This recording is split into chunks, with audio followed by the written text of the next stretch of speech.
রাজনৈতিক পট পরিবর্তনের সাথে সাথে চাঁদাবাজি, দখল বাণিজ্য এবং প্রাতিষ্ঠানিক দখলের নিয়ন্ত্রণে মাথাচাড়া দিয়ে উঠছে একটি পক্ষ। এ যেমন ছাগলনাইয়ার আজিজিয়া মাদ্রাসা। 1958 সালে ছাগলনাইয়ার এই ঐতিহ্যবাহী দ্বীনি শিক্ষা প্রতিষ্ঠানটি প্রতিষ্ঠা করেন মাওলানা বজলুর রহমান। প্রতিষ্ঠার প্রায় 65 বছর পরও সুনামের সাথে ছাগলনাইয়ার ঐতিহ্য বহন করে আসছে দ্বীনি এই শিক্ষা প্রতিষ্ঠানটি। 5ই আগস্ট দেশের রাজনৈতিক পট পরিবর্তনের সাথে সাথে 65 বছর আগের প্রতিষ্ঠাতাকেও পরিবর্তন করতে মরিয়া হয়ে উঠছে একটি পক্ষ। অভিযোগ আছে রাজনৈতিক প্রভাব খাটিয়ে মাদ্রাসার মোহতামিম মাওলানা রুহুল আমিনকেও বের করে দিতে চেয়েছে। পরে সন্ত্রাসীদের প্রতিরোধ করে দিয়েছে একই মাদ্রাসার শিক্ষার্থীরা।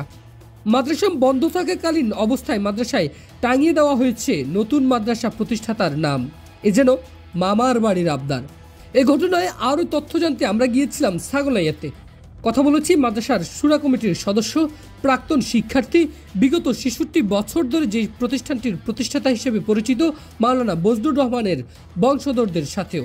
চলুন শুনে আসি তারা কি বলছে। আমার নাম মোহাম্মদ ওবায়দুল হক। আমাকে হুজুরে 1990 সালে এখানে আনছেন। হুজুরের তত্ত্বাবধানে সব কাজ করছি এবং হুজুরে সব সময় বলতে যে আমার মাদ্রাসা মজলিসের সুরার মাধ্যমে চলব, কোনো কমিটি নাই, কোনো কিছু নাই, শুধু আলেমের দ্বারা এই মাদ্রাসা পরিচালিত হইব। আমরা সবার প্রতি শ্রদ্ধাশীল। আমরা আসলে চাই না এই একটা দ্বীনি মার্কেজ, দ্বীনি প্রতিষ্ঠান উপজেলার ভিতরে এই আমাদের ওনাদের দ্বিমতের কারণে, ওনার দ্বন্দ্বের কারণে এই দ্বীনি প্রতিষ্ঠানটা একটা মানে ধ্বংস হয়ে যাক, এটা মানে নষ্ট হয়ে যাক, এটার পড়ালেখার ব্যাঘাত সৃষ্টি হোক। আমরা চাই ওনাদের ভিতরে সমস্যা থাকলে ওনারা আলাপ আলোচনার মাধ্যমে বসে তাদের সমস্যার সমাধান করে। তবে এই জিনিসটা হতে হবে আলেমের মাধ্যমে।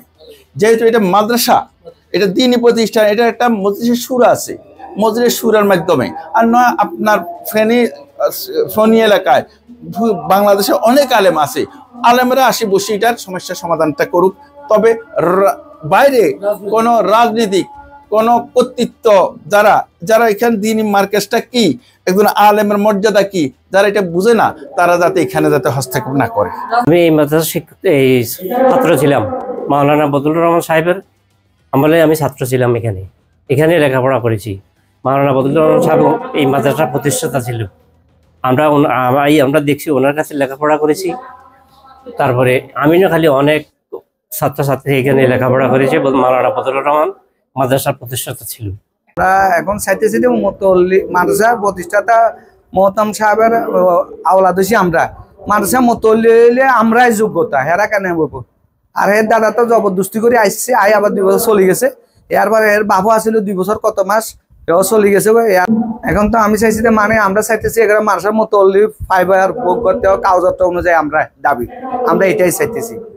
রাজনৈতিক প্রভাব খাটিয়ে নিজেকে শিক্ষক থেকে মাদ্রাসার মোতোয়াল্লি দাবি করে বসে আছেন মাওলানা সাইদুল হক কপিল।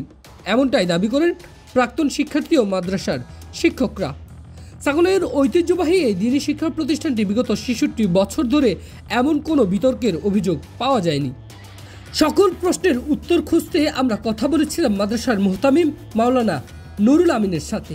তিনি আমাদেরকে জানান, এই মাদ্রাসার প্রতিষ্ঠাতা মোহতামিম মাওলানা বজলুর রহমান সাহেব, উনি এই মাদ্রাসা প্রতিষ্ঠা করছে। যদি অন্য কেউ বলে যে আমি অন্যেরা প্রতিষ্ঠাতা, সেটা বিভ্রান্তকর কথা। 1958 থেকে অদ্যাবধি যত বার্ষিক রিপোর্ট আছে, সব বার্ষিক রিপোর্টের মধ্যে এই কথাই আছে যে মাওলানা বজলুর রহমান সাহেব প্রতিষ্ঠাতা মোহতাম। এটা কত হইলেও উনি যিনি লাগাইছেন, উনি এই মাদ্রাসার কিভাবে উনি মোতোয়াল্লি বনে গেছেন বুঝছেন। যে কোনো ভাবে আমি যেহেতু মাদ্রাসার মোহতাম, আমি জানি না। তার অধিকারী হইলেন শুরা কমিটি, পরিচালনা পরিষদেও জানে না, কেউই জানে না। না জানি উনি কিভাবে দরখাস্ত দিয়ে উনি মোতোয়াল্লি বনে গেছেন। মাওলানা কপিল সাহেব, সাইদুল হক কপিল, তো উনি মোতোয়াল্লি বনি। এরপরে এখন উনি উনার মত যখন যেটা মনে করে এটা করে।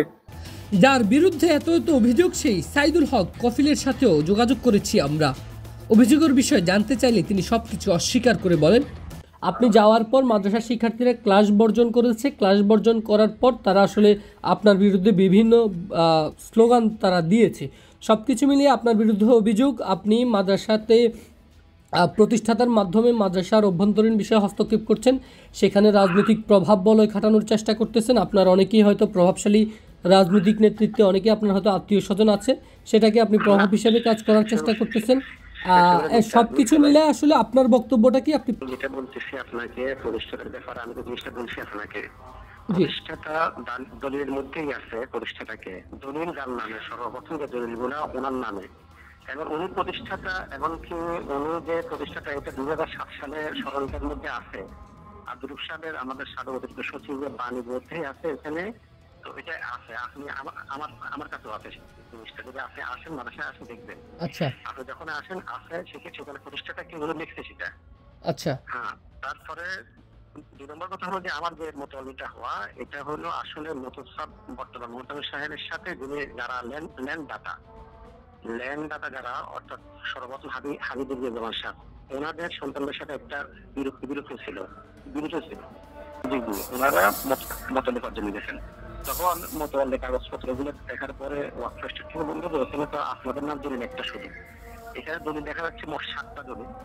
তার মধ্যে 67 শতক জায়গা, 53 শতক জায়গা দেখা যাচ্ছে মাওলানা আবু বকর সাহেবের নামে। তো মাদ্রাসা তখন বহিষ্কার করে মোতাল্লি হওয়ার কারণে আমাদের মাদ্রাসা থেকে বহিষ্কার করছিল 2016 সালের ইয়েতে আর কি, ডিসেম্বরে। মোতাল্লি আপনাকে কে বানাইছিল? মেয়র মোস্তফা? না,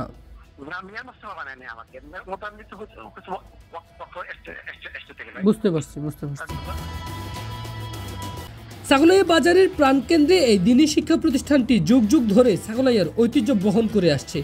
প্রতিষ্ঠাতা নিয়ে বিতর্ক এবং মাদ্রাসার অভ্যন্তরীণ বিষয়ে রাজনৈতিক হস্তক্ষেপ অত্যন্ত নিন্দনীয়। ঐতিহ্যবাহী দ্বীনি শিক্ষা প্রতিষ্ঠানটি আবারও ফিরে আসুক তাদের নিজস্ব মহিমায়, এমনটাই প্রত্যাশা স্থানীয় বাসিন্দাদের। এম এ আকাশ, ফেনীর তালাশ, ফেনী।